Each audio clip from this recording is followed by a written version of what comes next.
আজকের রেসিপি ঢ্যাঁড়স ভাজা। কেমন আছেন বন্ধুগণ? সবাই ভালো আছেন তো? আজকে ঢ্যাঁড়স ভাজা তৈরি করব। প্রথমে ঢ্যাঁড়সটাকে নিয়ে গোটা অবস্থায় ভালো করে ধুয়ে ছোট ছোট টুকরো করে নিলাম।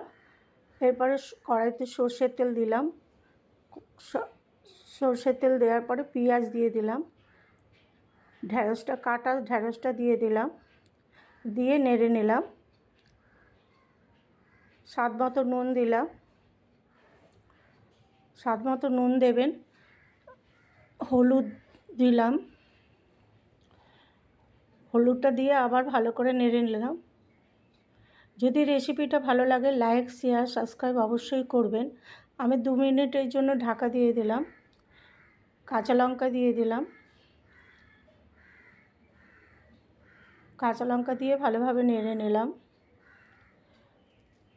এই রেসিপিটা পরোটার সঙ্গে বা গরম ভাতের সঙ্গেও খেতে পারেন।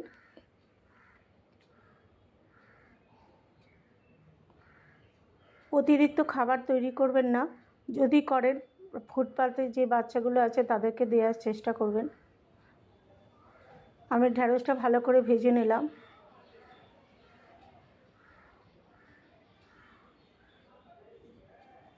লো টু মিডিয়াম আঁচে ঢ্যাঁড়সটা ভাজতে হবে।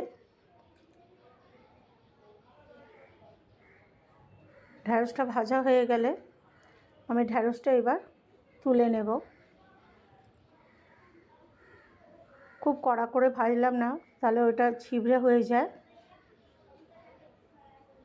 এবার ঢ্যাঁড়সটা আমি তুলে নিলাম। আমার ঢ্যাঁড়স ভাজা তৈরি। সবাই সাবধানে থাকবেন, সুস্থ থাকবেন, ভালো থাকবেন। নমস্কার।